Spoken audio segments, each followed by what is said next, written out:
Hello students, कैसे हो बेटा आप सब। आई होप आप सब लोग ठीक हैं और अपना वर्क टाइमली और प्रॉपर तरीके से कर रहे हैं। तो बेटा करंट इलेक्ट्रिसिटी में नेक्स्ट टॉपिक करते हैं हम स्टार्ट। आज का हमारा जो टॉपिक रहेगा वो रहेगा cell, internal resistance and terminal potential difference. ये सारे के सारे जो वर्ड्स हैं आपने जस्ट इनके बारे में एक एक लाइन में ये वर्ड सुना है, अब इनको हम डिटेल्स में डिस्कस करेंगे।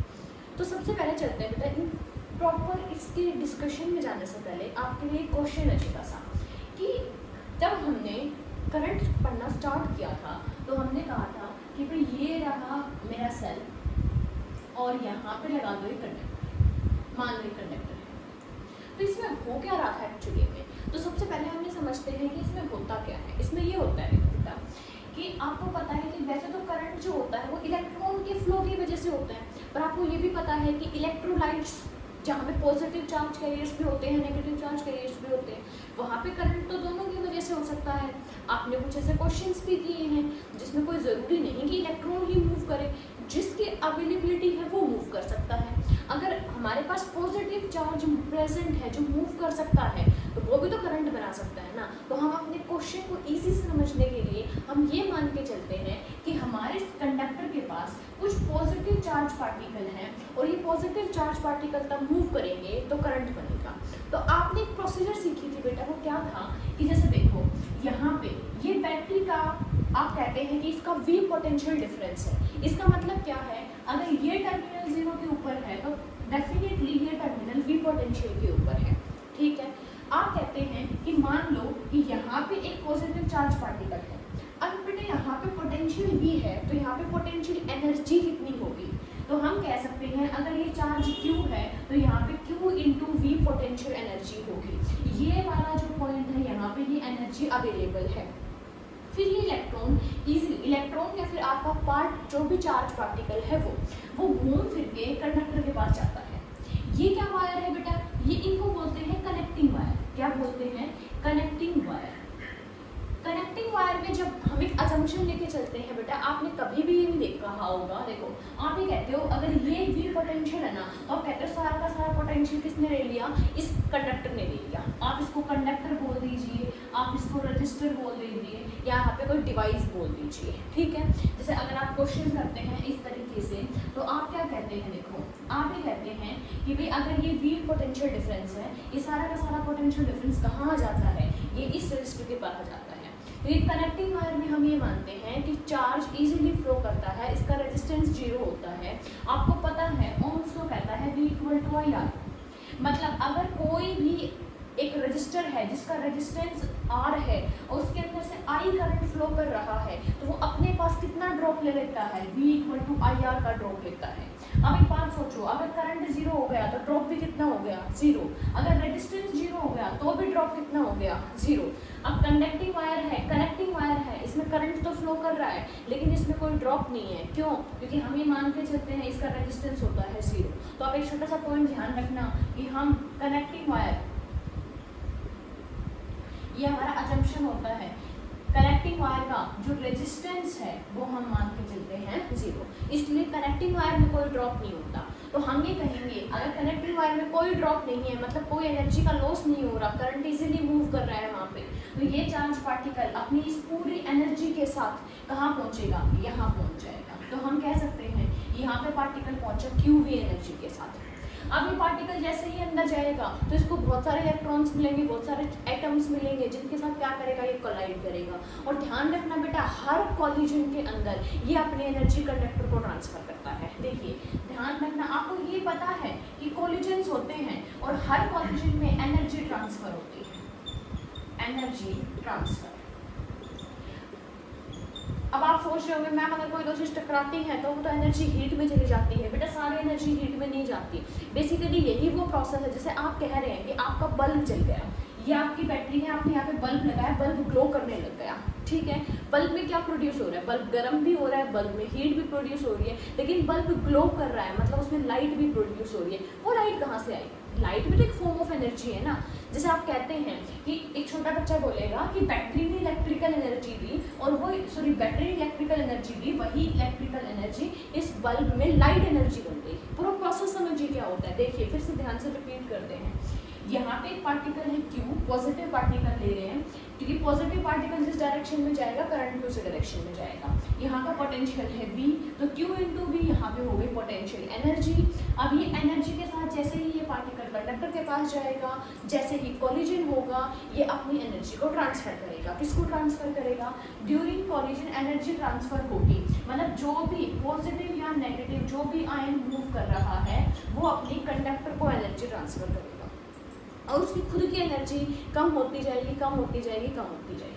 देखिए, अब जैसे ही इलेक्ट्रॉन घूम फिर के या पास पॉजिटिव चार्ज पार्टिकल घूम फिर के यहाँ पे पहुँचता है, तो यहाँ पे इसकी एनर्जी कितनी हो जाएगी? 0, क्योंकि यहाँ का पोटेंशियल कितना है? 0। ठीक है, ये कहानी तो बेटा आपको अच्छे से समझ में आती है। ठीक है, अगर मान लो यहाँ पे अगर इस पार्टिकल के पास एनर्जी नहीं होती तो क्या ये पार्टिकल मूव करता? जब इसके पास खुद के पास ही एनर्जी नहीं है तो इस कंडक्टर को एनर्जी कहाँ से देता? और यहाँ पे कंडक्टर की जगह अगर यहाँ पे एक बल्ब लगा हुआ है, अगर उसको एनर्जी ही नहीं मिलती तो एक बात बताओ, क्या बल्ब ग्लो करता? नहीं करता। दूसरी चीज सोचिए बेटा, यहाँ पे एनर्जी कितनी है? 0। ठीक है, यहाँ पे एनर्जी कितनी थी? QV। अब QV के मुकाबले 0 एनर्जी तो कैसी हो गई? मिनिमम। ये 0 एनर्जी कैसी है? मिनिमम एनर्जी है। ठीक है, तो एक बात बताओ, हर पार्टिकल अपनी इक्विलिब्रियम स्टेट में रहना चाहता है। यहाँ पे एनर्जी 0 है, मतलब मिनिमम वाली स्टेट है, तो ये पार्टिकल यहाँ से यहाँ जाएगा क्यों? आपको पता है जब तक पार्टिकल इस टर्मिनल के पास है उसकी एनर्जी 0 है, अगर उसको एनर्जी चाहिए तो उसको इस टर्मिनल के पास आना पड़ेगा। क्या ये बात समझ आई? यहीं से हमारा टॉपिक स्टार्ट होता है बेटा। ठीक है, अगर हम इस पूरी कहानी को एक छोटे से फॉर्मेट में समराइज कर दें तो वो समराइज किस तरीके से होगा वो देखिए। एक लास्ट बार और एक अच्छे फ्लो में हम देखते हैं क्या हो रहा है। देखिए, ये हमारे पास एक रजिस्टर है, ये हमारे पास एक सेल है। आपको ये पता है कि हमें सेल लगाना पड़ता है ताकि क्या फ्लो हो, करंट का फ्लो हो सके, मतलब चार्जेस फ्लो कर सके। यहाँ पे वोल्टेज है 0, यहाँ पे वोल्टेज है V, यहाँ पे वोल्टेज है V, तो यहाँ पे एनर्जी है QV, तो यहाँ पे एनर्जी है 0। इस एनर्जी को लेके हमारा चार्ज पार्टिकल मूव करता है, इसको एनर्जी ट्रांसफर करता है और एनर्जी 0 हो जाती है और यहाँ पहुँच जाता है। इतनी बात हम सबको समझ आती है। तो ये जो सेल है ये क्या काम करता है? हमने बहुत बार पढ़ा है, सेल एनर्जी देने का काम करता है। ठीक है, अब सेल का इम्पोर्टेंट पॉइंट समझिए। यहाँ पे एनर्जी है 0, यहाँ पे एनर्जी है 0। देखिए यहाँ पे अगर पार्टिकल आ गया तो उसकी एनर्जी हो गई QV। ये देखिए, ये है माइनस, ये है प्लस, ऐसे तो कहते हैं ना ये बड़ा वाला डंडा पॉजिटिव होता है। हम पॉजिटिव चार्ज पार्टिकल की मदद से कहानी को समझ रहे हैं। ये पॉजिटिव चार्ज पार्टिकल घूम फिर के यहाँ तक आ चुका है। ठीक है, लेकिन ये पॉजिटिव अब यहाँ जाएगा क्यों? देखिए, एक तो ये भी पॉजिटिव है और ये भी पॉजिटिव, एक तो ये रिपेल करेंगे। दूसरी चीज, जब ये अपनी स्टेबल स्टेट में है, यहाँ पे ये स्टेबल स्टेट है, तो ये अपनी एनर्जी क्यों इंक्रीज करना चाहेगा? हर कोई तो इक्विलिब्रियम अचीव करना चाहता है। तो हम कहेंगे बेटा, ये जो बैटरी होती है ना, बैटरी, इसमें कुछ मैकेनिज्म हो रहा होता है, कुछ रिएक्शंस हो रही होती हैं। क्या हो रही होती है बेटा? कुछ रिएक्शंस हो रही होती हैं, और ये सारी की सारी रिएक्शन एक्सोथर्मिक रिएक्शंस होती हैं। कैसी होती हैं? एक्सोथर्मिक। अब आपको पता है एक्सोथर्मिक रिएक्शंस वो होती हैं जिनमें एनर्जी रिलीज होती है। तो बैटरी के अंदर रिएक्शन हो रही है, रिएक्शन में एनर्जी प्रोड्यूस हो रही है, और वो एनर्जी इतनी ज़्यादा होती है कि जो ये रिपल्शन हो रहा है ना, इसको ओवरकम करती है। ठीक है, जो रिपल्सिव फोर्स है इसको ओवरकम किया जाता है। कौन ओवरकम कर रहा है? बैटरी के रिएक्शंस ओवरकम कर रहे हैं। बैटरी के रिएक्शंस में प्रोड्यूस होने वाली एनर्जी ओवरकम कर रही है, तो ये पॉजिटिव पार्टिकल अब यहाँ पहुँच जाता है। तो क्या आपको ये कहानी समझ आई कि ये पार्टिकल यहाँ से यहाँ कैसे पहुँचता है? बेसिकली बैटरी के अंदर रिएक्शंस है, रिएक्शंस में एक्सोथर्मिक हैं, उनका नेचर एक्सोथर्मिक है, मतलब एनर्जी रिलीज हो रही है, और एनर्जी रिलीज क्या करेगी? मदद करेगी इस पॉजिटिव पार्टिकल को इस 0 वोल्ट से इस V वोल्ट पोटेंशियल पे आने में। और जैसे ही ये V वोल्ट पोटेंशियल पे आ गया, उसके पास एनर्जी कितनी आ गई? Q इंटू V आ गई। अब एक छोटा सा एग्जाम्पल लेते हैं। देखिए, मान लो ये 0 है, ये 5 है। ठीक है, अब यहाँ एक पॉजिटिव पार्टिकल है, यहाँ पे इस पॉजिटिव पार्टिकल की एनर्जी 0 है और ये पॉजिटिव पार्टिकल यहाँ आना चाह रहा है। आपको पता है जैसे ही ये आएगा इसके पास क्या आ जाएगी, एनर्जी। तो इसमें मेहनत करनी पड़ रही है ना बेटा, ये अपने आप तो इस पॉजिटिव के पास आ नहीं रहा, इस पर मेहनत की जा रही है। कौन मेहनत कर रहा है, ये बैटरी मेहनत कर रही है। तो बैटरी मेहनत करके वर्क करके इस चार्ज को यहाँ पे लेके आएगी, ठीक है। अब देखो, अब मैं एक एग्जांपल लेती हूँ। मान लो आपको क्या लगता है, जैसे यहाँ पे देखो ये +1 कूलम चार्ज है, कितना कूलम है ये, +1 कूलम है, ये 5 है, तो यहाँ पे कितना आ गया, यहाँ पे इसकी +5 जूल एनर्जी हो गई ना, क्योंकि फॉर्मूला क्या होता है, फॉर्मूला Q × V, Q की वैल्यू 1 मानी, V की वैल्यू मैंने 5 मानी, तो आंसर आ गया 5। आपको क्या लगता है, यहाँ पे 5 है, बैटरी ने इसको 5 जूल एनर्जी दी होगी, सोचिए, नहीं, बैटरी ने इसको ज़्यादा एनर्जी दी है। तो आप सोच रहे होंगे कि अगर बैटरी ने, भाई मैम यहाँ पे इसकी एनर्जी 0 थी, यहाँ पे एनर्जी हमें दिखाई दे रही है 5 है, अगर बैटरी ने ज़्यादा एनर्जी दी थी तो एनर्जी गई कहाँ पे बेटा। जैसे जब कंडक्टर के अंदर, एक कंडक्टर के अंदर पार्टिकल मूव करता है तो हम कहते हैं वो टकराता है, कोलाइड करता है। यहाँ पे अगर वो 5 जूल एनर्जी लेके जाएगा तो बाहर निकलते निकलते 0 जूल हो जाती है, कहाँ गई है एनर्जी, इसके रेजिस्टेंस की वजह से ये एनर्जी डिसिपेट हो गई। तो सेम देखिए बेटा, ये इलेक्ट्रोलाइट सॉल्यूशन है, ये खाली तो डंडे थोड़ी ना है, ये तो एक इलेक्ट्रोलाइट सेल है, ये बेसिकली क्या है, एक सेल है, और सेल के अंदर क्या है, इलेक्ट्रोलाइट है, इलेक्ट्रोलाइट है। अब इलेक्ट्रोलाइट आपको पता है एक सॉल्यूशन होता है, ठीक है, मतलब इसमें कुछ पॉजिटिव आयंस है, इसमें कुछ नेगेटिव आयंस हैं। तो एक बात बताओ, यहाँ पे इलेक्ट्रॉन्स को कौन दिख रहे थे, दूसरे इलेक्ट्रॉन्स पॉजिटिव, जिसकी वजह से वो क्या कर रहा था, टकरा रहा था। तो आपको क्या लगता है कि क्या ये पॉजिटिव चुपचाप से रास्ता निकल जाएगा, नहीं, यहाँ पे भी इलेक्ट्रोलाइट की जो आयंस हैं उनसे टकराएगा, और अगर उनसे टकराएगा तो क्या होगा, वही बात है, एनर्जी तो वेस्ट होगी। तो एक्चुअली में जो सेल है ना, मान लो वो 6 जूल एनर्जी उसको प्रोवाइड कर रहा है, एक्चुअली में कितने एनर्जी प्रोवाइड कर रहा है, 6 जूल एनर्जी प्रोवाइड कर रहा है, लेकिन कुछ एनर्जी वो कहाँ जा रही है, वेस्ट हो जा रही है। हम कहेंगे कुछ एनर्जी तो हमें यहाँ पे दिखाई दे रही है, कितनी दिखाई दे रही है, 5 जूल, यहाँ से यहाँ तक लेके आए इलेक्ट्रॉन को या पॉजिटिव पार्टिकल को, तो बैटरी ने उसको मान लो 6 जूल एनर्जी दी।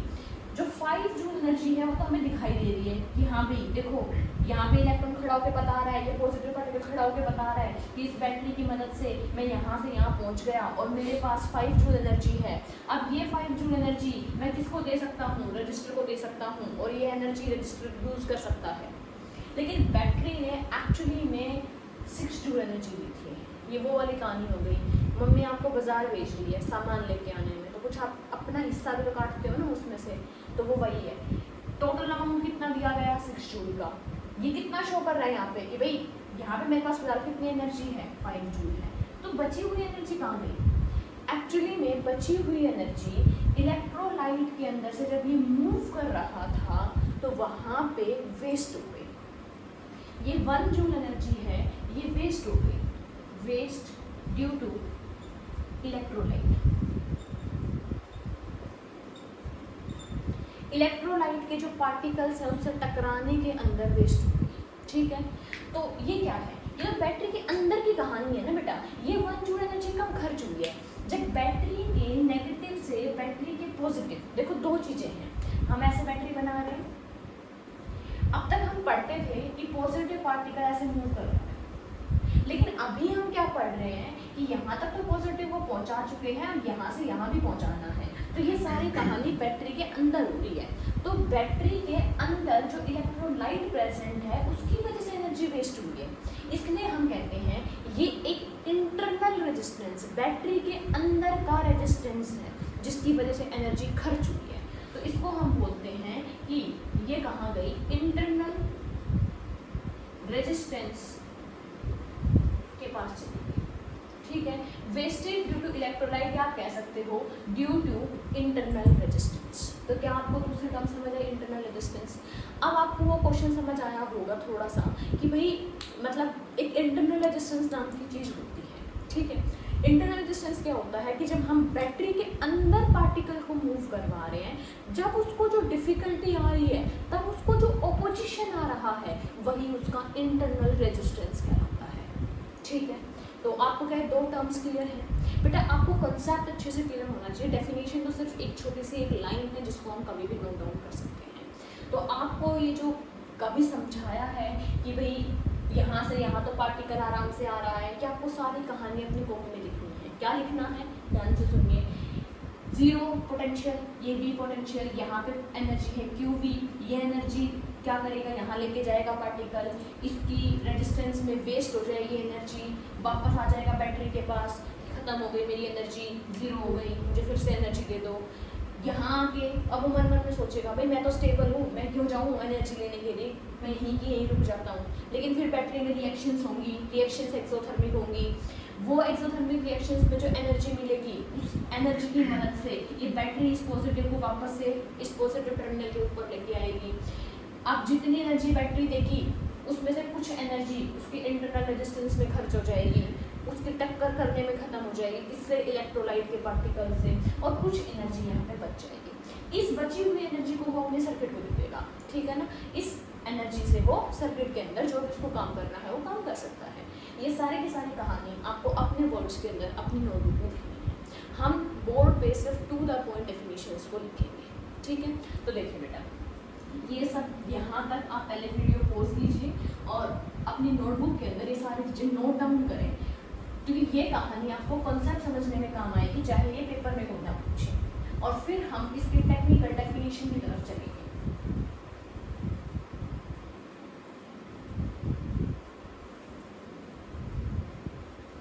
तो आई थिंक बेटा आपने लिख ली होगी जो भी आपको लिखने के लिए बोला है अभी। अब हम चलते हैं डेफिनेशन पे, ठीक है। तो अब देखिए, अब हमें ये पता है ये एक सेल होता है, ये पॉजिटिव टर्मिनल होता है, ये नेगेटिव, इसको हायर पोटेंशियल बोलते हैं, इसको लोअर पोटेंशियल बोलते हैं, ठीक है। अब बैटरी का मेन काम क्या है, बैटरी का मेन काम है अगर यहाँ पे कोई पॉजिटिव चार्ज है तो उसको यहाँ पे लेके आना, मतलब नेगेटिव से यहाँ, ऐसे नहीं बनाना चाहिए मेरे को, मतलब ये यहाँ से यहाँ एक पॉजिटिव को ट्रांसफर करना। ये बात समझाई? सारी कहानी हम पॉजिटिव को लेके समझ रहे हैं बेटा, बट नेगेटिव के लिए भी ये सारी चीज़ें वैलिड हैं, कोई प्रॉब्लम नहीं आएगी। तो देखिए, अब यही होता है कि ये नेगेटिव टर्मिनल से यहाँ पे पॉजिटिव है नेगेटिव के ऊपर, और इसको यहाँ तक लेके आना, इसमें जो वर्क करना पड़ रहा है उसी वर्क को हम क्या बोलते हैं, इस बैटरी का EMF बोला जाता है। एक नया वर्ड है आपके लिए, आपको अच्छे से समझना है। आपके लिए वर्ड है EMF, ठीक है। EMF शॉर्ट में लिखा होता है ऐसे। देखिए, EMF की फुल फॉर्म क्या है, इलेक्ट्रोमोटिव फोर्स, इलेक्ट्रोमोटिव फोर्स। बेटा ये कोई फोर्स नहीं है, सिर्फ कंफ्यूजन है एक तरीके का पोटेंशियल ही। EMF बैटरी का EMF, जैसे आपने क्लास 10th में देखा होगा, कुछ क्वेश्चंस में आता था ए बैटरी हैव EMF 2 वोल्ट, तो आपको उस टाइम बोल दिया जाता था कि कुछ नहीं, इसको वोल्टेज के बराबर मानो, क्वेश्चन सॉल्व करो, ठीक है। अब होता क्या है एक्चुअली में, तो देखिए बेटा, इस लोअर पोटेंशियल से हायर पोटेंशियल पे अगर हम पॉजिटिव पार्टिकल को लेके आते हैं, उसमें जो वर्क करना पड़ता है वही वर्क क्या कहलाता है, हमारा EMF कहलाता है। ध्यान से सुनिए कि नेगेटिव पोटेंशियल से या नेगेटिव टर्मिनल से पॉजिटिव टर्मिनल पे प्लस वाले चार्ज को लेके आने में जो वर्क करना पड़ता है वही वर्क क्या कहलाता है, EMF कहलाता है। इसकी हम 3 डेफिनेशंस पढ़ेंगे और तीनों ध्यान से समझेंगे, ठीक। अब ये it is the amount of work required to move a positive charge particle from lower potential to higher potential of ये है डेफिनेशन कि यहाँ से यहाँ लाने में जो मेहनत करनी पड़ रही है वही उसका EMF है, ठीक है। अच्छा, कोई और चीज़, अब आपको पता है कि इसके अंदर जब ये आता है, ट्रैवल करता है, तो इसको भी डिफिकल्टी फेस करनी पड़ रही है, ओपोजिशन फेस करना पड़ रहा है, जिसको हम क्या नाम देते हैं, इंटरनल रेजिस्टेंस। तो बेटा ये है तो इंटरनल रेजिस्टेंस, बट एक्चुअली में ये थोड़ा सा इसके साइड में दिखाया जाता है, स्मॉल r से रिप्रेजेंट किया जाता है, ठीक है। अब कोई आपको कहे कि बैटरी का EMF है 5 वोल्ट, मान लो यहाँ पे मैं कह रहा हूँ बैटरी का EMF E है, EMF E है, इसका मतलब क्या है, इसका मतलब ये है कि इतना पोटेंशियल बैटरी प्रोवाइड कर रही है, तो इसको अगर हम चार्ज से मल्टीप्लाई करें तो एनर्जी मिल जाएगी। मतलब अगर बैटरी का EMF E है तो इसका मतलब है कि QE एनर्जी मिल रही है, किसको, चार्ज को, कब, तब वो यहाँ से यहाँ जाएगा। पर क्या ये एक्चुअली में यूज काम आती है सारी एनर्जी, नहीं, ये इतनी एनर्जी चार्ज पार्टिकल को दी गई है, पर आपको पता है ना रेजिस्टेंस से लड़ते लड़ते बेचारा यहाँ तक पहुँच रहा है, बहुत स्ट्रगल करके पहुँच रहा है हमारा पार्टिकल, तो इसमें से कुछ एनर्जी सब्ट्रैक्ट भी करनी पड़ेगी हमें, ये भी ध्यान रखना, वही हमारे काम की होगी। देखिए सेल ये बनाया जाता है, इसका इंटरनल रेजिस्टेंस हम यही बना के दिखाएंगे, ये बॉक्स एक्चुअली में सेल होता है, ये पूरा बॉक्स सेल होता है। तो देखो ये टर्मिनल्स हैं जो हमारे काम के हैं। अब सेल ने एक्चुअली में तो QE दिया था, बट कुछ एनर्जी तो इंटरनल रेजिस्टेंस में भी खर्च हुई है, तो हमें ये वाली वोल्टेज मिलती है। अब देखिए मान लो ये पॉइंट A है और ये पॉइंट B है, क्या बात समझ आई। अब आपके बुक्स में और डेफिनेशन लिखी होती है EMF की, वो क्या होती है, देखिए अगर बेटा मैं आपसे पोटेंशियल की डेफिनेशन पूछूं कि व्हाट इज पोटेंशियल डिफरेंस, तो हम कहेंगे कि अगर एक चार्ज पार्टिकल को एक पॉइंट से दूसरे पॉइंट पे लेके आने में जो वर्क करना पड़ेगा, उसी वर्क को हम पोटेंशियल डिफरेंस बोलते हैं। ध्यान से सुनिए, ये एक पॉइंट है, मान लो ये एक पॉइंट है A, ये एक पॉइंट है B, तो हम कहेंगे अगर एक पॉइंट से दूसरे पॉइंट पे एक पार्टिकल को लेके आने में जो वर्क करना पड़ रहा है वो उसका पोटेंशियल डिफरेंस कहलाता है। दो पॉइंट्स हैं, एक से दूसरे पे जाना है, जो वर्क लगेगा वही पोटेंशियल डिफरेंस कहलाएगा।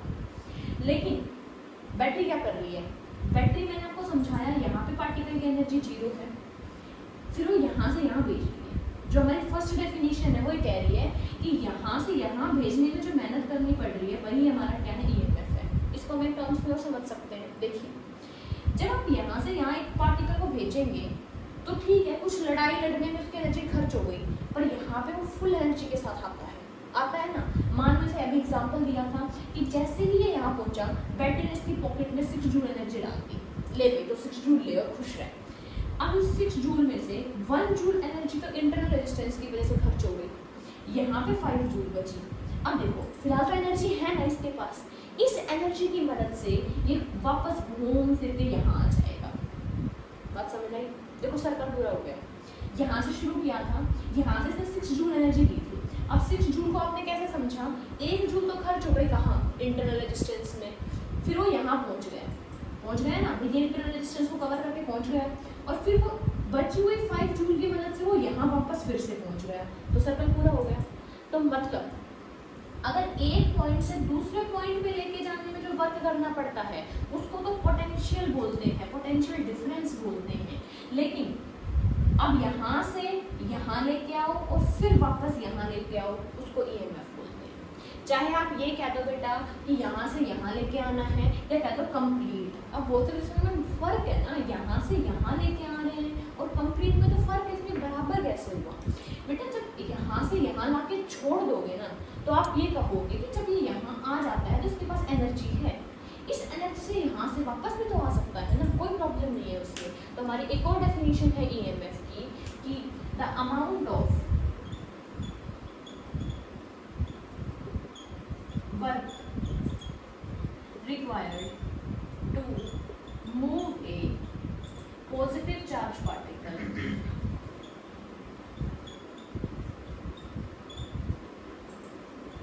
in a closed path, in a closed path, एक पूरे क्लोज पाथ में जितना उसको यूनिट पॉजिटिव कर, moving a unit positive charge particle in A close path. EMF को दो तरीके से समझा जा सकता है, या तो नेगेटिव से ले जाके पॉजिटिव पे छोड़ दो, उसकी जो एनर्जी है उसके पास रहने दो, उसको भी हम ईएमएफ बोलते हैं, जो मेहनत करेंगे। यहाँ से यहाँ ले आओ, उस एनर्जी की मदद से वापस यहाँ आ जाएगा। तो इस पूरे क्लोज पाथ में घुमाने के लिए जो करना पड़ा मेहनत, उसको भी क्या बोलते हैं, हम ईएमएफ बोलते हैं। ठीक है, अच्छा, व्हाट इज इंटरनल रेजिस्टेंस बेटा? इंटरनल रेजिस्टेंस क्या होता है? तो हम इंटरनल रेजिस्टेंस कहेंगे जो अपोजिशन एक पार्टिकल को फेस करना पड़ेगा तब वो चार्ज के अंदर मूव करता है, उसी को इंटरनल रेजिस्टेंस कहते हैं। आपको पता है ना कि अब तो ये सेल के अंदर भी मूव कर रहा है, सिर्फ बाहर बाहर मूव नहीं कर रहा, अंदर भी मूव कर रहा है। तो नेक्स्ट टर्म है हमारे लिए इंटरनल रेजिस्टेंस। इंटरनल रेजिस्टेंस, तो व्हाट इज इंटरनल रेजिस्टेंस बेटा? The opposition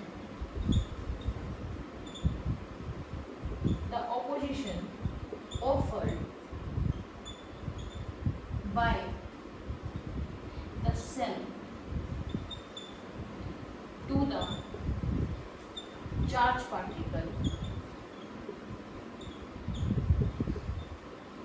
when it moves from one terminal to another. One terminal to another inside a battery. Inside a battery. एक बैटरी के अंदर ही अंदर जब एक टर्मिनल से दूसरे टर्मिनल के ऊपर चार्ज पार्टिकल मूव करता है, और उस टाइम पे जो सेल उसको क्या करता है, यहाँ पे आप सेल लिख लीजिए क्योंकि कॉम्बिनेशन ऑफ सेल को बैटरी बोलते हैं वैसे तो,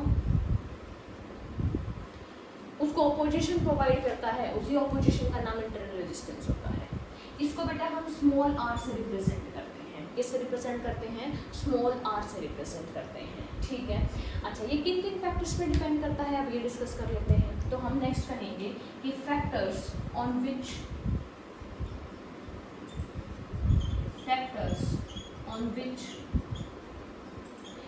आर डिपेंड्स। ये स्मॉल आर मतलब इंटरनल रेजिस्टेंस किन किन फैक्टर्स पर डिपेंड करता है, आपको ये देखना है। तो देखिए, ये रुकावट किसकी वजह से आ रही है? ये जो इलेक्ट्रोलाइट सॉल्यूशन है ना, इसकी वजह से रुकावट आ रही है। अब आप खुद सोचिए, आपके पास मान लो कि एक छोटी सी बॉल है, उस बॉल को आप एक इलेक्ट्रॉन या एक पॉजिटिव चार्ज पार्टिकल समझ लो। ऐसे आपके पास एक मान लो बॉक्स है, उस बॉक्स में दो बॉक्सेस हैं, एक बॉक्स में आपके पास वाटर है और एक बॉक्सेस में आपके पास हनी है। और आप क्या कर रहे हैं, आप एक बॉल को उस पानी से मूव करवा रहे हैं एक पॉइंट से दूसरे पॉइंट पे। जैसे मान लो ये बॉक्स है, ये बॉक्स का एक टर्मिनल, ये बॉक्स का दूसरा टर्मिनल, एक बॉल है वो इस पानी के अंदर अंदर से यहाँ मूव कर रही है। एक बार इस बॉक्स में आप हनी डाल दीजिए, फिर आप इसको मूव कर देंगे, तो आपको खुद पता है कि हनी का कंसंट्रेशन ज़्यादा है, वो ज़्यादा विस्कस ड्रैग प्रोवाइड करेगा, इसमें ये धीरे जाएगी। तो सेम ऐसे ही होता है, जिस इलेक्ट्रोलाइट सॉल्यूशन की कंसंट्रेशन ज़्यादा होती है उसको ज़्यादा अपोजिशन मिलेगा। तो इसका मतलब R is directly proportional to concentration। दूसरा चीज, जितने टर्मिनल्स दूर दूर होंगे उतना ज़्यादा डिस्टेंस ट्रेवल करना है, उतना ज़्यादा पोजीशन आएगा। तो मतलब डिस्टेंस बिटवीन इलेक्ट्रोड्स, इलेक्ट्रोड्स के बीच में कितना डिस्टेंस है, इस बात पे भी डिपेंड करता है हमारा R, डायरेक्टली प्रोपोर्शनल होता है। ज़्यादा दूर जाना है तो ज़्यादा उसको अपोजिशन मिलेगा ही मिलेगा। उसके अलावा और क्या हो सकता है बेटा? इसके अलावा हो सकता है हमारे पास एरिया, बट एरिया के इन्वर्सली होता है। अगर एरिया ज़्यादा है तो उससे क्या होगा, ज़्यादा इजीली रिएक्शंस हो रही है, ज़्यादा एनर्जी मिल रही है, इजीली ज़्यादा एनर्जी मिलेगी, इजीली आ रहा है, वहाँ पे कम अपोजिशन होगा। तो हम कहेंगे R is inversely proportional to area of plates. Next आता है हमारे पास टेम्परेचर का, उसके लिए भी इन्वर्सली है बेटा। क्यों? क्योंकि जैसे टेम्परेचर बढ़ेगा तो हमारी कॉन्सेंट्रेशन कम हो जाएगी, जो मतलब विस्कसनेस है वो कम हो जाएगी। तो हम कहेंगे R is inversely proportional to temperature. ये चार फैक्टर्स है बेटा जिसके ऊपर हमारा इंटरनल रेजिस्टेंस डिपेंड करता है। तो जो भी बोर्ड में लिखा हुआ है एज ए नोट्स, आप इनको फिर नोटबुक में नोट डाउन कीजिए।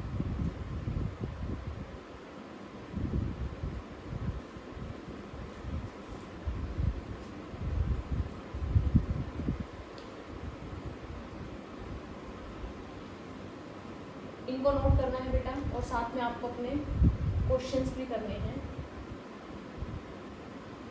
ये ध्यान रखना।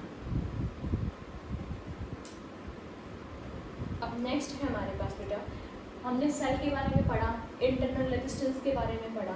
अब हमारे पास एक टर्म और बची हुई है अभी, तो क्या है, उस टर्म का नाम है टर्मिनल पोटेंशियल डिफरेंस। अभी हमें ये भी पढ़ना है कि टर्मिनल पोटेंशियल डिफरेंस एक्चुअली में होता क्या है, ठीक है। उससे पहले हम अपने सेल के स्ट्रक्चर को मॉडिफाई करेंगे। मतलब अब तक जो हम सेल को क्या था, सेल क्या होता है, बनाओ फटाफट, तो उसमें और अब में क्या फ़र्क है वो देखेंगे। देखिए इतना नोट कर लिया। इसके बाद बेटा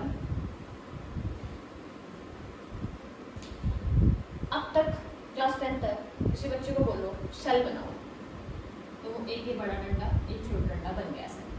आपसे कोई बोले सेल बनाओ, क्या मतलब, सेल जो होता है ना उसके पास इंटरनल रेजिस्टेंस भी होता है, तो ये उसका इंटरनल रेजिस्टेंस, ये हमारा सेल है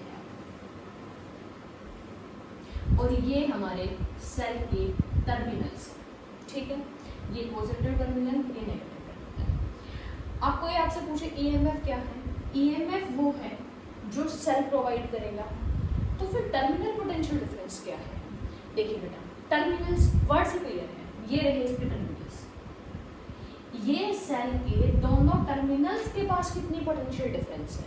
तो ये क्या मजाक हुआ भाई, सेल अगर ईएमएफ है, ईएमएफ उसका पोटेंशियल डिफरेंस ही है, तो फिर टर्मिनल अलग क्यों है। कुछ सोचिए बेटा, सेल जो एनर्जी दे रहा था उसका कुछ पार्ट कहाँ वेस्ट हो रहा था, उसके इंटरनल रेजिस्टेंस के पास में जा रहा था। अब मान लो इस सर्किट में आई करंट फ्लो करेगा, ओपन सर्किट है, कैसे करेगा, कर लो कोई बात नहीं। देखो ये रहा हमारा सेल, ये रहा उसका इंटरनल रेजिस्टेंस, ये रहे सेल के दो टर्मिनल, और आप जलाना चाहते हो बल्ब, तो आपने इसके टर्मिनल के पास ये बल्ब फिट कर दिया, ये बल्ब बना दिया, ये बल्ब चल रहा है क्योंकि सर्किट हमारा पूरा है। अब देखिए ये इसको आप चाहे बल्ब दिखा दो, चाहे आप यहाँ पे एक रजिस्टर को शो कर दो, या यहाँ पे इसका नाम दे दो कि एक लोड रजिस्टर है जो इस सेल की एनर्जी को यूज करेगा। ये बात क्लियर है। तो देखिए अब ईएमएफ क्या है, ईएमएफ तो वो है बेटा जो सेल प्रोवाइड कर रहा है, जो पोटेंशियल डिफरेंस सेल प्रोवाइड कर रहा है, जिसकी मदद से एक चार्ज पार्टिकल यहाँ से यहाँ पहुँच रहा है, पॉजिटिव वाला, ठीक है। तो भाई टर्मिनल पोटेंशियल डिफरेंस क्या है, देखो यही तो सेल है पूरा। अब मेरा ये है सेल, सिर्फ ये सेल नहीं है, ये है सेल, इसके टर्मिनल कौन कौन से हैं, ये टर्मिनल से। एक बात सोचो, ये जो बल्ब है, ये जो लोड है, ये कहाँ लगा हुआ है, ये सेल के दो टर्मिनल्स पे लगा हुआ है। तो जितने सेल के टर्मिनल्स के पास वोल्टेज होगी वही तो इस लोड के पास पहुंचेगी। क्या ये बात समझ आई। तो हम कहेंगे जो पोटेंशियल कहते हैं हम लोड रजिस्टर के पास, लोड रजिस्टर के पास जो पोटेंशियल जाएगी वो कौन सी पोटेंशियल होगी, तो हम कहेंगे वो होगा potential difference of terminal of cell. जो सेल के टर्मिनल्स के पास पोटेंशियल होगा वही तो लोड के पास जाएगा। क्या वही सेल देता है? नहीं, सेल जो देता है ना उसका कुछ हिस्सा तो ये मांगे होता है, ये अपनी पॉकेट मनी के तौर पर रख लेता है इसको, और बाकी बचा हुआ हिस्सा किसके पास जाता है, इसके पास जाता है। तो फर्क समझ में आया। ईएमएफ जो सेल दे रहा है एक्चुअली में, और टर्मिनल पोटेंशियल जो उसके टर्मिनल्स पे अपीयर होता है। तो गड़बड़ कहाँ आ रही है, गड़बड़ कर रहा है इंटरनल रेजिस्टेंस। अगर इंटरनल रेजिस्टेंस नहीं होता तो जितना इसका ईएमएफ है उतना ही इसको मिलता। ये बात समझ आ रही है, ठीक है। जैसे आपको एक क्वेश्चन की फॉर्म में अगर मैं बताना चाहूँ बेटा, इसको और ध्यान से समझिए। अब तक जो क्वेश्चंस करते थे हम, उसमें हम क्या कहते थे, अब मान लो बेटा आपके पास एक सर्किट है, अभी तक आपने मान लो कि कुछ नहीं पढ़ना इंटरनल रेजिस्टेंस वगैरह, बस आप ही पढ़ते थे 5 वोल्ट का सेल है, ठीक है। और मान लो यहाँ पे आपने एक 4 ओम का रजिस्टर लगाया, और देखो यहाँ पे मैं एक और रजिस्टर लगा देती हूँ 1 ओम का, ठीक है। तो आप क्या कहते थे, मैं कहती थी इस 4 वोल्ट के पास कितना पोटेंशियल डिफरेंस है निकाल के बताओ। तो आप कहते थे वो तो आसान सा क्वेश्चन है, ये 4 और ये 1 जो है सीरीज में दिखाई दे रहे हैं हमें, तो 4 और 1 5, रेजिस्टेंस तो हो गया 5 हमारे पास, V है हमारे पास 5, I आ गया कितना 5/5, I आ गया 1 एम्पियर। मैं कहती थी इसके पास पोटेंशियल बताना है मुझे, तो आप कहते थे मैम ये 5 जो है ना ये तो सेल प्रोवाइड कर रहा है एक्चुअली में, बट ये ना ये 4 के साथ में सीरीज में एक बैठा हुआ है जोड़ीदार, जो क्या कहेगा भाई 5 सेल दे रहा है तो कुछ हिस्सा मुझे चाहिए, बाकी दो अपने पास रख ले। और हमें पता था कि V = IR होता है। अब इसका रेजिस्टेंस है 4, करंट है 1, तो इसके पास कितना आया, इसके पास 4 वोल्ट ही तो आया ना बेटा, तो सेम काम है। ये देखो सेम ही तो क्वेश्चन है दोनों। ये आप कहते थे ये सेल है, अब मैंने बस इसका नाम चेंज कर दिया, ये एक इंटरनल रेजिस्टेंस है, ये इंटरनल रेजिस्टेंस है बेटा यहाँ पे, ये इसका इंटरनल रेजिस्टेंस समझ लीजिए, और ये लोड है। तो आपको दिखाई दे रहा है ना कि सेल की वैल्यू तो कितनी है 5, कुछ हिस्सा इसने अपने पास रख लिया, बाकी बचा हुआ इसके पास है। तो ये बेटा क्या ये 4 है जो आपने V = IR से निकाला है, क्या इसको निकालने का कोई और तरीका हो सकता है? ध्यान से देखिए, आप इसके पास देखो कितनी वोल्टेज है। अगर इस सर्किट में करंट 1 एम्पियर है तो ये कितना पोटेंशियल खाएगा, ये देखो V = IR। आप कहेंगे ये R है 1 ओम का, करंट है 1, तो ये खाएगा 1, 1 × 1 1 होता है ना। तो आपने ये कहा बैटरी का EMF था 5, इंटरनल रेजिस्टेंस ने खाया कुछ वोल्टेज, कैसे निकाला, जितना सर्किट में करंट है और जितना इसका रेजिस्टेंस है ये खा गया, मतलब माइनस करना पड़ा हमें, तभी तो हमारा आंसर 4 आया। देखो यहाँ पे 4 दिखाई दे रहा है। क्या बात समझ आई कि पोटेंशियल डिफरेंस का मतलब समझ आया? कौन से वाला? टर्मिनल पोटेंशियल डिफरेंस, जो सेल के 2 टर्मिनल्स के पास होता है। तो आप बेटा आपको ये सेल की रिप्रेजेंटेशन बनानी है, और फिर हम नेक्स्ट टॉपिक पढ़ रहे हैं हमारा टर्मिनल पोटेंशियल डिफरेंस। अब देखिए इसकी डेफिनेशन लिखते हैं टर्मिनल पोटेंशियल डिफरेंस की, और फिर हम इसको EMF से रिलेट कर देंगे। तो what is terminal potential difference, इसको आप खुद भी लिख सकते हैं। नेक्स्ट हेडिंग है हमारे पास terminal potential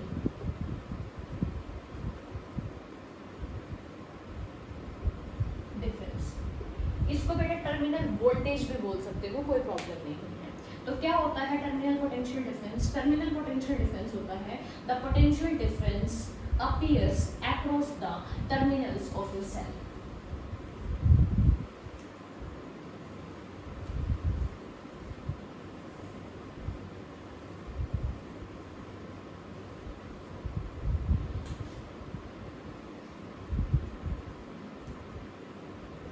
The potential difference appears across the terminals of a cell। ठीक है, इसको किससे रिप्रेजेंट करते हैं? इसको रिप्रेजेंट करते हैं हम V से। अब मान लो ये सेल है, ये इसका इंटरनल रेजिस्टेंस है, सेल की मदद से I करंट फ्लो हो रहा है, इंटरनल रेजिस्टेंस R है, बैटरी का EMF E है। तो आप कहेंगे बैटरी ने कितना पोटेंशियल दिया? बैटरी ने तो E दिया, पर जैसे ही सर्किट में I करंट आया तो हमें पता है V = IR, ओम्स लॉ कहता है कि इसके पास पोटेंशियल कितना रह जाएगा? IR। भाई V = IR, V होता है पोटेंशियल ड्रॉप। अगर सर्किट में I करंट है, R रेजिस्टेंस है, तो ये तो किसके पास चला गया? ये चला गया पोटेंशियल ड्रॉप अक्रॉस R। तो टर्मिनल के पास कितना पहुंचा? टोटल में से इसको माइनस कर दो, तो ये हमारा फॉर्मूला आ गया V = E - IR। मतलब पोटेंशियल डिफरेंस कौन सा? Terminal potential difference is equal to EMF minus voltage drop across the internal resistance. What is I? I is the current flowing in the circuit. What is small r? Internal resistance.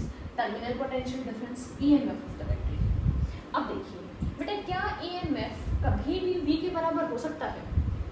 देखो अगर तो I जिसको हम positive ले रहे हैं, resistance positive होता है, अगर ये दोनों टर्म मिलके पॉजिटिव आंसर दे रही है और ई में से कुछ ना कुछ माइनस हो रहा है, तो हमें पता है कि V की वैल्यू कुछ ना कुछ कम ही होगी। भाई माइनस होने के बाद तो कम ही वैल्यू मिलेगी हमें।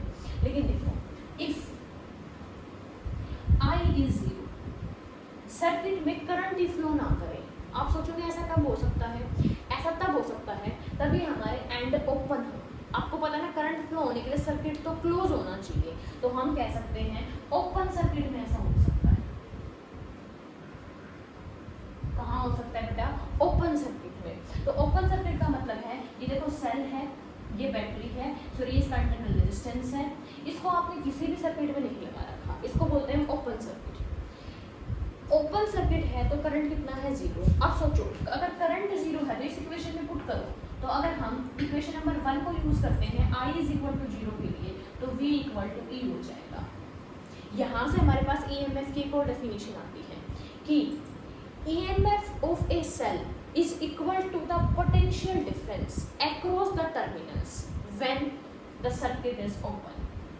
जब ओपन सर्किट का केस होगा तो जो हमारी V होगा वो E होगा बराबर होगा, ठीक है, ये ध्यान रखना। लेकिन अगर हमारा सर्किट क्लोज है, अगर हमारे सर्किट में करंट फ्लो हो रहा है तो V और E बराबर नहीं होते। डन।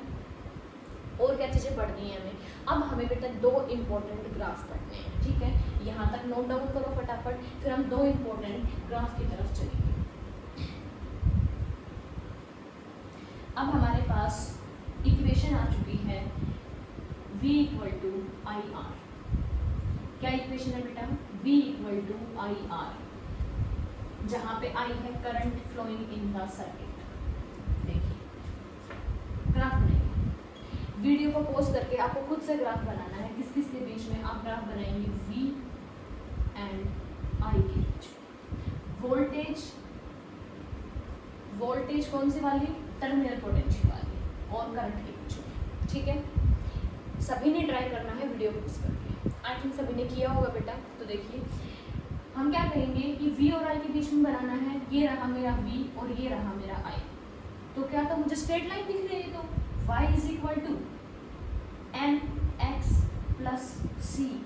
देखो y की जगह पे तो क्या है, v है, x की जगह पे क्या है, I है, नेगेटिव साइन r के साथ लिख दो तो स्लोप क्या हो जाएगी, माइनस r, और कांस्टेंट कौन हो गया।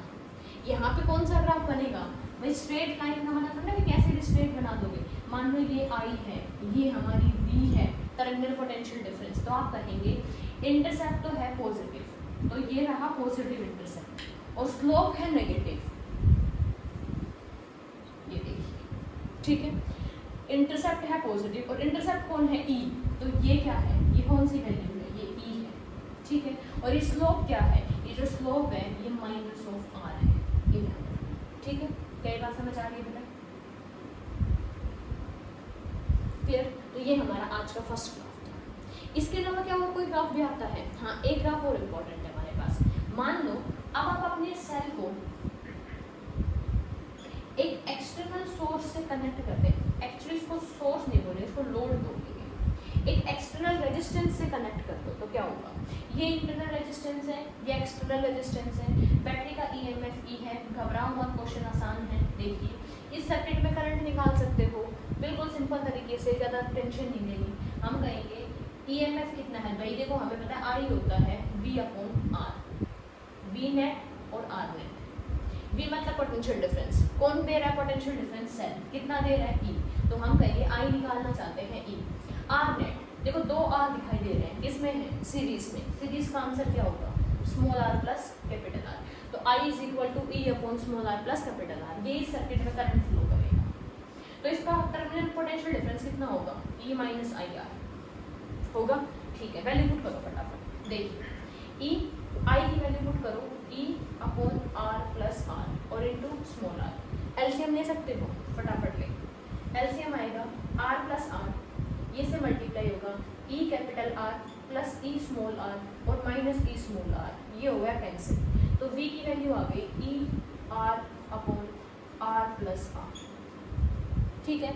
ऊपर से R, नीचे से R कॉमन लिया, ऊपर का R है, नीचे का R कॉमन आ गया, 1 plus small r upon capital R, तो फॉर्मूला आ गया V equal to E upon 1 plus R upon R।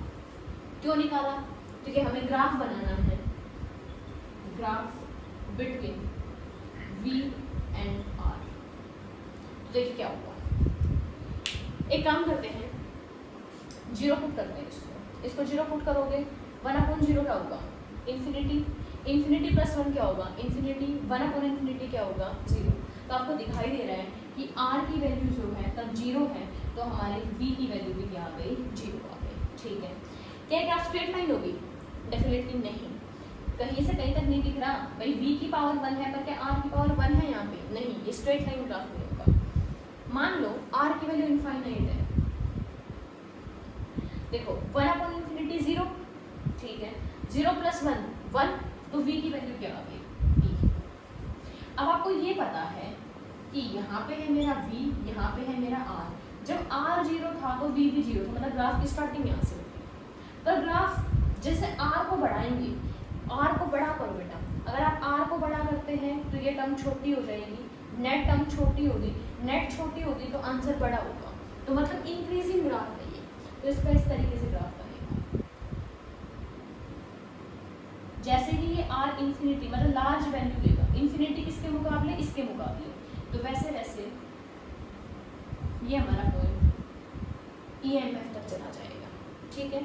ये दो हमारे इंपॉर्टेंट ग्राफ है, इनको आपको नोट करना है। CBSE में बहुत बार बेटा ग्राफ डायरेक्टली पूछे गए हैं आपसे, वहाँ पे आपको इतना एक्सप्लेन नहीं करना, जस्ट 1 मार्क्स क्वेश्चन रहेगा, टिक करना है आपको, वहाँ पर बना के दिखाना है आपको, ठीक है। अब इसके बाद और कुछ 2-3 छोटी छोटी बातें और बची हैं, तब हमारा ये जाके सेट होकर कंप्लीट होगा। कंप्लीट तो क्या होगा बेटा, स्टार्ट हुआ है अभी, तो अभी हमें सेल के बारे में बहुत कुछ पढ़ना है। आगे आने वाले हमारे 3 से 4 लेक्चर सेल ही रहेगा। देखिए आपने 2 वर्ड सुने होंगे, एक है लोड और एक है सोर्स। जैसे अभी जब मैंने ये डायग्राम बनाया था, इस डायग्राम में ये सेल था, ये इसका इंटरनल रेजिस्टेंस था, ये एक्सटर्नल रेजिस्टेंस था।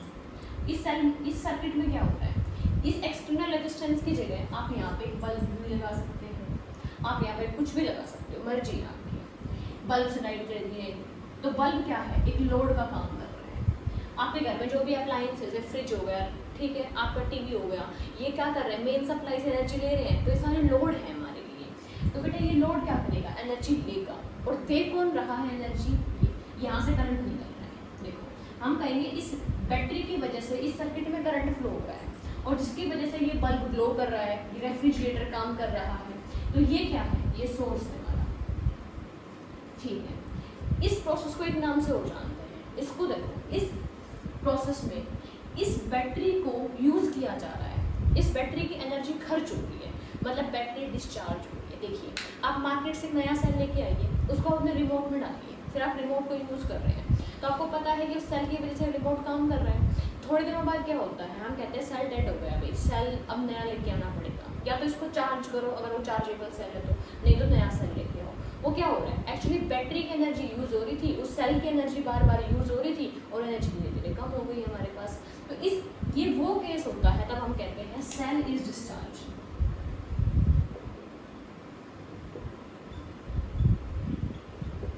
अभी तक हमने जो कहानी पढ़ी बेटा, उस कहानी में हमारा जो सेल है वो सोर्स का काम कर रहा था, वो एनर्जी को प्रोवाइड कर रहा था। तो हम कहते हैं अगर सेल अपनी एनर्जी प्रोवाइड कर रहा है तो सेल तो डिस्चार्ज हो रहा है, और इस केस में E होता है V - IR, ठीक है। लेकिन आपको पता है ना, कुछ सेल ऐसे भी होते हैं जिनको हम चार्ज कर सकते हैं, मतलब चार्जिंग भी होती है सेल्स की। ये कैसे हो सकती है चार्जिंग, तो देखिए मान लो आप एक बड़ी बैटरी लगा दो, ठीक है, ये तो छोटी है, अब इससे भी छोटे लगा दो, वो कैसे चार्ज करेगी बेटा, आपको बड़ी बैटरी लगानी पड़ेगी। तो देखिए मैंने यहाँ पे एक बड़ी बैटरी लगा दी, ठीक है, और फिर मैंने अपना छोटा सा सेल लगा दिया। अब देखिए बेटा काम तो बड़ी बैटरी के हिसाब से होगा ना, ये डोमिनेट करेगी। तो यहाँ से देखो ये बैटरी अब सोर्स का काम कर रही है, मतलब ये देने वाली चीज़ है, मतलब ये जो है ये सारा वर्क संभाल रही है अपने लिए। ये क्या कर रही है, करंट प्रोवाइड कर रही है। अब देखो करंट ऐसे जाएगा, करंट कैसे जा रहा है, देखो दोनों डिफरेंस देखो, यहाँ इसके पॉजिटिव से करंट बाहर निकल रहा था, यहाँ तो इसके अंदर जा रहा है करंट, ये क्या हो रहा है। तो हम कह सकते हैं ये एक्चुअली सोर्स का काम कर रहा है, और अभी ये वाली बैटरी लोड का काम कर रही है, मतलब यहाँ पे हमारा जो ये सेल है ये चार्ज होने लग रहा है। ये जो सिचुएशन है ना, ये वाली, इसको हम बोलेंगे चार्ज ऑफ सेल। मतलब आपको कभी भी ऐसा लगे कि बैटरी के पॉजिटिव टर्मिनल से करंट निकल नहीं रहा, एक्चुअली में उसके अंदर जा रहा है करंट, तो क्या होगा, बैटरी चार्ज हो रही है। इस बार बैटरी अपनी एनर्जी खर्च नहीं कर रही, बल्कि बाहर से एनर्जी को ले रही है। क्या इसमें कोई चेंज आएगा, बिल्कुल आएगा। देखिए यहाँ पे था टर्मिनल पोटेंशियल डिफरेंस, जिसको हम कहते थे V, हम माइनस करते थे, क्यों, क्योंकि हम कहते थे कुछ एनर्जी रेजिस्टेंस की वजह से खर्च हो गई। डी तो उसमें ई थी पर कुछ खर्च हो गई, पर यहाँ पे तो सेल अपनी एनर्जी खर्च थोड़ी ना कर रहा है, यहाँ पे तो सेल को तो मिलने लग रही है एनर्जी। तो यहाँ का फॉर्मूला होता है प्लस आई आर। इसको हम समझ सकते हैं, देखिए सॉरी बेटा यहाँ पे गलत लिख दिया, बी और ये E, terminal voltage equal to E minus I R होता है। देखिए जब सेल डिस्चार्ज होता है तो टर्मिनल पोटेंशियल हमेशा ईएमएफ से कम होता है, कुछ एनर्जी रेजिस्टेंस के पास चली जाती है। लेकिन जब सेल चार्ज हो रहा होता है, चार्जिंग ऑफ ए सेल हो रही होती है, तो हमेशा फॉर्मूला आएगा V equal to E plus I R. आगे हम किरचॉफ लॉस पढ़ेंगे जिसमें हम इसको और अच्छे से प्रूव करेंगे, ठीक है। क्या ये बात समझ आ रही है? हमने क्या पढ़ा, हमने सेल, उसका ईएमएफ, उसका इंटरनल रेजिस्टेंस, उसके ग्राफ पढ़े, चार्जिंग और डिस्चार्जिंग के बारे में पढ़ा, ठीक है। जैसे हमने अपने सर्किट को ओपन छोड़ दिया था, एक केस पढ़ा था हमने छोटा सा, जहाँ पे हमने कहा था कि ये हमारा सर्किट ओपन है, मतलब मैंने इसको किसी से कनेक्ट नहीं करा। जैसे मान लो कि मेरे हाथ में मार्कर नहीं, मेरे हाथ में एक सेल है, ठीक है, अभी जैसे कनेक्ट नहीं है तो कोई करंट फ्लो नहीं हो रहा, तो हमने कहा था ओपन सर्किट है ये। ऐसे ही हमारे पास एक टर्म और आती है बेटा, short circuit. What is short circuit? Short circuit क्या होता है? तो हम कहेंगे देखो ये हमारा सेल है, किसी भी अगर तुम्हें सर्किट में शॉर्ट सर्किट बनाना है तो उसको कनेक्ट, उसके दोनों एंड को कनेक्टिंग वायर से जोड़ लो। ये देखो ये मैंने एक कनेक्टिंग वायर से जोड़ दिया। अब कनेक्टिंग वायर का खुद का रेजिस्टेंस कितना होता है? 0। तो मैं ये कह सकती हूँ मैंने कोई एक्सटर्नल रेजिस्टेंस नहीं लगाया, बस मैंने सेल के दोनों टर्मिनल्स को एक तार से जोड़ दिया। इसको हम कह सकते हैं कि हमने सेल को शॉर्ट सर्किट कर दिया। इस केस में बेटा क्या होगा, देखो अगर इस केस की मैं बात करूं तो मुझे पता है कि अब एक ही रजिस्टर है, ये हमारे पास ईएमएफ है, करंट कितना फ्लो करेगा? करंट फ्लो करेगा इस केस में बेटा E equal to E upon small r। अगर इस केस में शॉर्ट सर्किट के केस में देखो, जब ओपन सर्किट था तो V और E बराबर आए थे, क्यों? क्योंकि यहाँ पे I की वैल्यू 0 थी। शॉर्ट सर्किट में क्या होगा? शॉर्ट सर्किट में देखिए हम कहेंगे कि V equal to E minus I R. I की वैल्यू पुट करो, capital E upon small r, ये हो गया cancel, E minus E equal to 0। मतलब शॉर्ट सर्किट करने से क्या हुआ? एक्चुअली शॉर्ट सर्किट में यही होता है बेटा, जब हम एक कनेक्टिंग वायर से कनेक्ट कर देते हैं तो दोनों टर्मिनल सेम पोटेंशियल पे आ जाते हैं, तो डिफरेंस क्या आएगा? 0। देखिए जब हम कैपेसिटेंस के क्वेश्चन कर रहे थे और जब आपने रेजिस्टेंस के भी क्वेश्चन किए तो आपने एक कॉन्सेप्ट यूज किया है। देखिए क्या, आपके पास एक ऐसा क्वेश्चन आया,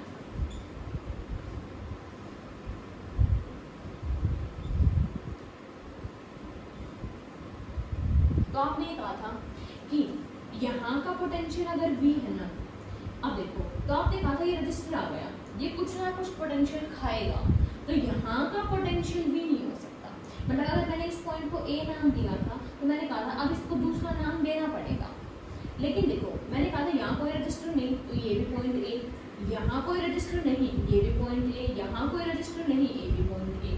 मतलब आप क्या कहते हो, जब हम एक वायर यूज करते हैं तो हर जगह का पोटेंशियल बराबर हो जाता है। अब देखो मान लो ये पॉइंट A है ना, तो इसका मतलब ये पॉइंट भी क्या है? A है, तो A माइनस A डिफरेंस कितना हुआ? 0। वो हमने प्रूफ भी कर दिया, ये हर जगह वैलिड है। तब भी आप एक कनेक्टिंग वायर को यूज करते हैं तो क्या होता है? डिफरेंस 0 हो जाता है। कनेक्टिंग वायर हर जगह पे सेम पोटेंशियल क्रिएट करती है। तो आज का हमारा टॉपिक बेटा सेल के बारे में था। अब आपको अपने कुछ 25 अराउंड क्वेश्चंस हैं, ये सॉल्व करने हैं, और इसको थ्योरेटिकल सा लेक्चर था, बहुत कम डेफिनेशन से 4 या 5 डेफिनेशन, पर इसमें समझने का बहुत कुछ था। तो अगर आपको एक बार कंफर्टेबल ना हो तो आप ये वीडियो को रिपीट कीजिए, पर एक कंसेप्ट आपका अच्छे से क्लियर